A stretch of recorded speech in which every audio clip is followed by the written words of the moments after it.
Montgomery told Eisenhower the plan was simple.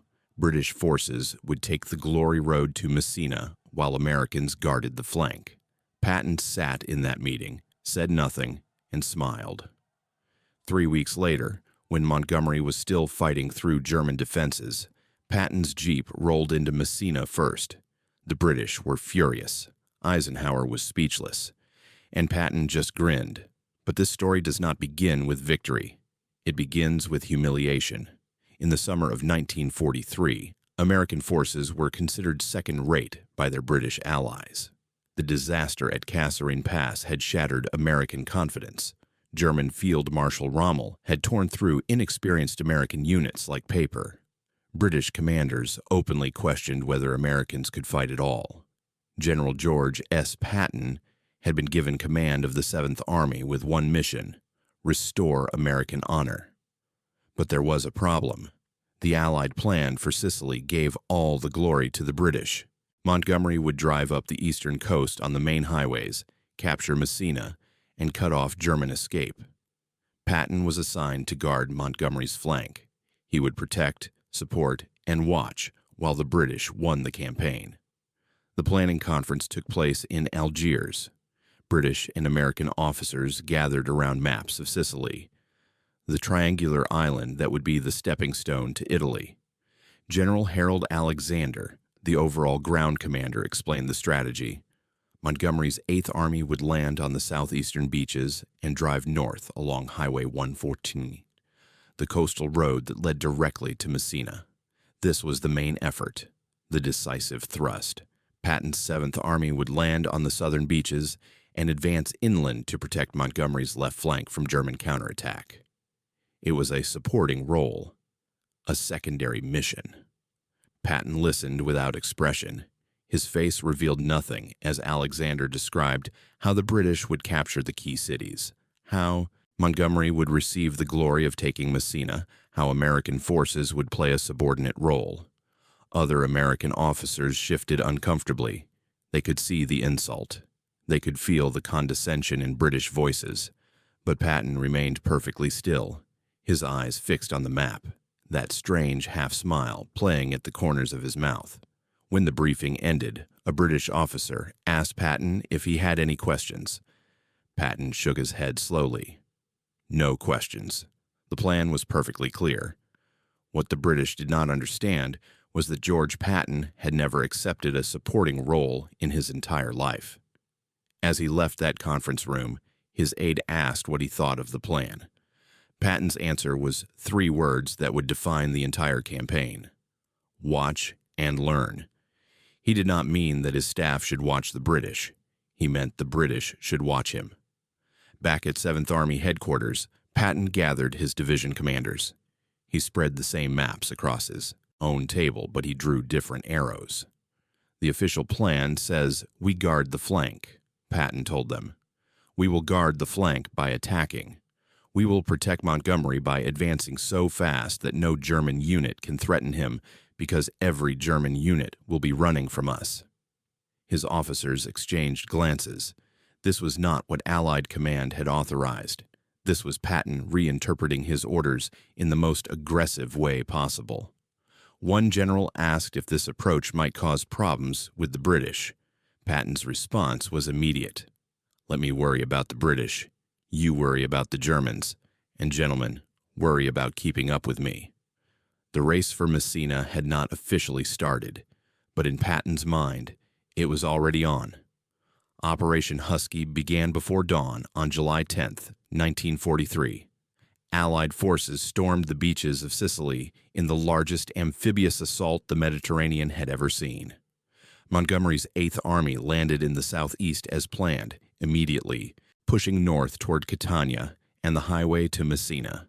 Patton's 7th Army landed in the south near Gela, facing immediate German counterattack. The Hermann Göring Panzer Division threw tanks directly at the American beaches, trying to push the invaders back into the sea. This was the moment that would define American credibility. If Patton's forces broke, every British suspicion would be confirmed. Patton was on the beach himself that morning, standing in the open as German shells exploded around him. He walked among his troops, shouting encouragement, cursing at anyone who showed fear. When a naval officer suggested Patton move to safer ground, Patton refused. He pointed toward the German tanks advancing through the smoke. "Those men need to see me here," Patton said. "They need to know their general shares their danger." The counterattack was stopped. American artillery, naval gunfire, and raw infantry courage threw the Germans back. By nightfall, the beachhead was secure. Patton had his foothold on Sicily. Within days, Montgomery encountered his first major problem. The road to Catania was blocked by German paratroopers, elite Fallschirmjäger units, who had dug into the rugged terrain south of the city. These were not ordinary soldiers. They were veterans of Crete, of Russia, of a dozen brutal campaigns. They knew how to defend, and they made Montgomery pay for every yard. The British advance slowed to a crawl. Casualties mounted. Montgomery requested reinforcements, more time, more support. Meanwhile, Alexander sent new orders to Patton. The American advance was to halt. Highway 124, which Patton needed to continue his push north, was being reassigned to Montgomery so the British could attempt a flanking maneuver around Catania. Patton was ordered to stand down and let Montgomery use the road. Patton read the order in his command post. His staff watched his face redden with barely controlled fury. This was more than a tactical adjustment. This was Alexander telling Patton to stop, to wait, to let the British handle the important work while Americans sat idle. For a long moment, Patton said nothing. Then he looked at his maps again, at the roads that remained available to him. One road led west, away from the fighting, toward the city of Palermo. Patton called Alexander and requested permission for a reconnaissance in force toward Palermo. A reconnaissance in force sounded harmless, almost defensive. Alexander approved without much thought. He was focused on Montgomery's problems at Catania and barely considered what Patton might do in the western part of the island. It was a mistake that would humiliate the British command. Within hours of receiving permission, Patton launched his entire 7th Army westward. This was no reconnaissance. This was a full-scale offensive. The 2nd Armored Division and 3rd Infantry Division raced toward Palermo at speeds that shocked everyone, including the Germans. Patton pushed his men relentlessly. He appeared at the front constantly, driving his jeep past columns of marching infantry, shouting at anyone who slowed down. He established a simple rule. Any vehicle that broke down was to be pushed off the road immediately. Nothing would stop the advance. "Repair it later or abandon it," Patton ordered, "but keep moving." The Sicilian roads were primitive, choked with dust, winding through mountains and valleys. Patton did not care. He drove his divisions forward 18-20 hours a day. Men collapsed from exhaustion. Patton drove them harder. Palermo was waiting. The city fell on July 22nd, just 12 days after the initial landings. Patton entered Palermo like a conquering Caesar, standing in his command car as crowds of Sicilians lined the streets. Some cheered. Some simply stared. All of them understood that the Americans had arrived with shocking speed. Patton immediately cabled the news to Alexander and Eisenhower. 7th Army had captured the largest city in western Sicily, taken tens of thousands of prisoners, and advanced over 100 miles in less than 2 weeks. The message was clear, even if Patton did not say it directly. While Montgomery struggled to advance a few miles against German paratroopers, Patton had conquered half the island. British headquarters received the news with stunned silence. Montgomery was furious. He had been upstaged by the American he considered an amateur, a showman, a cowboy playing at war. But there was nothing to be done. Palermo was taken. The newspapers were already printing headlines about Patton's lightning advance. The American public, desperate for good news after months of setbacks, celebrated Patton as a hero. Montgomery's careful, methodical approach suddenly looked slow and ineffective by comparison. But Palermo was not the prize. Messina was the prize. Whoever captured Messina would control the strait between Sicily and mainland Italy. Whoever captured Messina would trap the German forces, still on the island or force them to evacuate in defeat. Whoever captured Messina would win the campaign. And now Patton pivoted. He turned his entire army eastward along the northern coast of Sicily, aiming directly for Messina. The road was Highway 113, a narrow coastal route that wound through mountains and past cliffs dropping straight into the sea. It was not the main highway. It was not the route Alexander had planned for the decisive advance, but it was the route Patton had, and he intended to use it. Montgomery, still grinding forward against German defenses east of Catania, suddenly realized what was happening. Patton was not content with Palermo. Patton was racing for Messina itself, threatening to reach the final objective before the British. Montgomery sent messages to Alexander demanding that Patton be halted, that the original plan be enforced, that the Americans be kept in their supporting role. But it was too late. Patton was already moving. The northern route to Messina was defended by German forces who understood exactly what Patton intended. They demolished bridges, mined roads, fortified every hilltop village. The terrain was impossibly rugged, perfect for defense. A few determined men with machine guns could hold a mountain pass against a division. Patton's advance slowed. For the first time since landing, 7th Army measured progress in yards rather than miles. German demolition teams worked through the nights, destroying roads faster than American engineers could repair them. Patton raged at the delays. He drove to the front constantly, pushing his commanders, demanding faster progress. But the laws of physics could not be broken. Tanks could not drive through demolished tunnels. Infantry could not charge uphill against fortified positions without suffering terrible casualties. For several days, it seemed the German defense would hold. Patton would be stopped short of Messina, and Montgomery would eventually grind through his own obstacles and claim the prize. The British began to relax. The natural order was reasserting itself.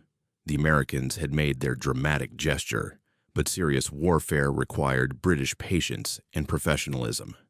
Then Patton did something unexpected. If the road was blocked, he would go around the road. He ordered 3 amphibious landings along the northern coast, using small boats to put infantry behind German defensive lines. It was an audacious plan that violated several principles of military doctrine. Amphibious operations required extensive planning, naval coordination, air support. Patton had none of these in adequate quantity. He had determination and a willingness to accept risk that bordered on recklessness. The first landing went badly. Troops came ashore behind schedule, nearly caught by retreating German forces. The second landing was more successful, trapping a German rear guard and capturing vital equipment. The third landing was a masterpiece of improvisation, putting American soldiers directly across the German line of retreat. Each landing forced the Germans to abandon positions they had planned to hold for days. Each landing accelerated Patton's advance by hours that translated into miles. His staff officers watched with a mixture of admiration and terror. This was not how modern war was supposed to be conducted, but it was working. Montgomery, meanwhile, had finally broken through at Catania. His forces were now advancing north along the eastern coastal highway, the route that had always been designated as the main Allied thrust. But he had lost precious time. Weeks of fighting against German paratroopers had consumed his schedule. Now both armies were racing for Messina, but Patton had momentum and Montgomery did not. The German commander in Sicily, General Hans Valentin Hubei, recognized the situation clearly. He could not hold the island. His mission now was evacuation, saving as many German soldiers as possible to fight another day on the Italian mainland. Every day he delayed the Allied capture of Messina was another day for evacuation ships to cross the strait. But which Allied force would he delay? The answer was obvious. Montgomery was advancing methodically, predictably. Hube could calculate British movements almost to the hour. Patton was chaos. Patton appeared where he should not be, moved when he should rest, attacked when he should consolidate. Hube concentrated his remaining forces against Montgomery, accepting that Patton could not be stopped. The final days of the campaign became a brutal race, measured in hours. Patton's soldiers marched through the night, slept in ditches for minutes at a time, then marched again. Officers who suggested rest were relieved of command. Patton himself slept no more than 3 or 4 hours each night, spending the remaining time at the front, pushing, shouting, demanding more speed. His men were exhausted beyond anything they had experienced in training. Their boots fell apart. Their uniforms rotted with sweat.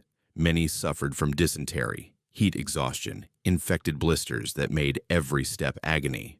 But they kept moving because Patton kept moving. He shared their suffering visibly. He ate the same rations, breathed the same dust, endured the same Sicilian sun. And he asked nothing of them that he did not demand of himself. The troops understood what was happening. This was not just about military objectives. This was about proving that Americans could fight, could win, could beat the British to the prize. National pride drove men forward when their bodies begged them to stop. On the morning of August 17, 1943, advance elements of Patton's 7th Army entered Messina. The city was battered, scarred by weeks of Allied bombing, but it was the prize everyone had sought. Patton arrived shortly after, standing in his command car as he drove through streets still smoking from recent combat. He had done it. He had reached Messina before Montgomery, despite starting with the secondary mission, despite being ordered to halt, despite facing terrain that should have been impassable. A few hours later, British forces entered the city from the south. Montgomery himself was not present, having sent subordinates to represent him. But Patton was there, standing at the entrance to the city, waiting. When the British column arrived, Patton walked forward to greet them. His uniform was dusty, his face burned by the sun, but his smile was unmistakable. He shook hands with the British commander and delivered a line he had clearly prepared. "What kept you?" The words were polite enough, but everyone present understood the message. The Americans had won. The reaction at Allied headquarters was complicated. Eisenhower was relieved that Messina had fallen, but frustrated by the tension between his commanders. Alexander was embarrassed that his plan had been essentially ignored, while Patton improvised his way to victory. Montgomery was humiliated in a way he would never forgive. He had been beaten by an American he considered his inferior, and the entire world knew it. Patton returned to his headquarters that night and wrote in his diary. He described the campaign in detail, the decisions he had made, the risks he had taken. But one line stood out among the tactical analysis. "We have demonstrated that American soldiers are the equal of any fighters in the world. Everything else, the rivalry with Montgomery, the tension with Alexander, the personal glory, was secondary to that simple fact. Kasserine Pass was avenged. The American army had proven itself in the hardest possible way, not by following a plan that guaranteed success, but by succeeding when the plan offered nothing but a supporting role. The strategic consequences of the Sicily campaign were significant. German forces had evacuated successfully across the Strait of Messina, escaping to fight again in Italy. This was a failure of Allied planning that would cost thousands of lives in the months ahead. But the Americans had established themselves as equal partners in the alliance. No longer would British commanders automatically assume superiority. No longer would American generals accept secondary roles without question. Patton had changed the dynamic of the entire partnership. Montgomery understood this better than anyone. In his own memoirs, written years later, he would describe the Sicily campaign in careful, measured terms that avoided admitting defeat. But those who served under him remembered his fury in August 1943. He had been beaten in a race he thought he had already won before it started. And the man who beat him was exactly the kind of commander Montgomery despised. Emotional, aggressive, willing to risk everything on instinct rather than calculation. The rivalry between Patton and Montgomery would continue throughout the war. It would shape the campaign in France, the advance through Germany, the final collapse of the Third Reich. Every decision about resource allocation, every argument about strategy, every press conference and public statement carried echoes of that race to Messina. Montgomery never forgave the humiliation. Patton never stopped seeking opportunities to prove American superiority. Their commanders, Eisenhower and Alexander and others, spent endless hours managing a relationship that could never be truly repaired. But perhaps that tension served a purpose. Perhaps the competition between two proud men pushed both armies to achieve more than cooperation alone would have produced. Patton's soldiers fought harder, knowing their general was determined to outshine the British. Montgomery's soldiers fought harder, knowing the Americans were watching, waiting for any sign of weakness. War is not only about strategy and logistics, it is about pride, honor, the human need to prove oneself against worthy opponents. Messina demonstrated that truth in ways no planning document could capture.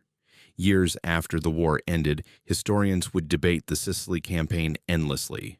Some argued that Patton took unnecessary risks, that his race to Messina endangered his forces and distracted from the main mission. Others argued that his aggression saved lives by ending the campaign faster than cautious methods would have allowed. Both arguments contain truth. Patton was reckless by any conventional measure. He violated orders, ignored coordination requirements, pushed his men to the breaking point. A more cautious commander would have followed Alexander's plan, protected Montgomery's flank as ordered, accepted the supporting role assigned to American forces. But a more cautious commander would not have reached Messina first. A more cautious commander would not have restored American confidence after Kasserine Pass. A more cautious commander would not have proven to the British, to the Germans, to the world that American soldiers could match anyone in speed, aggression, and determination. Patton's methods were questionable. His results were not. The soldiers who marched through Sicily remembered that summer for the rest of their lives. They remembered the heat, the dust, the endless roads winding through mountains. They remembered comrades who fell and were buried in Sicilian soil far from home. They remembered the moment they entered Messina and understood they had achieved something remarkable. Most of all, they remembered Patton. They remembered his jeep appearing at the front when they thought no general would venture so far forward. They remembered his voice, profane and demanding and somehow inspiring. They remembered the way he looked at them, not as expendable units on a map, but as men whose courage he genuinely admired. He called them magnificent. He told them they had proven themselves the finest soldiers in the world. Coming from Patton, who demanded perfection and accepted nothing less, those words meant everything. They had followed him through hell, and he had led them to victory. Montgomery entered Messina a few hours after Patton, but he never really arrived at all. The city belonged to the Americans in every way that mattered. The photographs showed Patton, not Montgomery. The headlines celebrated American speed, not British determination. The story that emerged from Sicily was the story Patton had written with his soldiers' blood and sweat. That audacity could overcome careful planning, that aggression could defeat methodology, that an army fighting for pride could achieve things an army following orders could not. None of this was fair to Montgomery, whose soldiers had fought bravely against the most determined German resistance on the island. None of this acknowledged the genuine difficulties the British had faced, while Patton raced through weaker opposition in the West. War is not fair. History remembers winners and forgets context.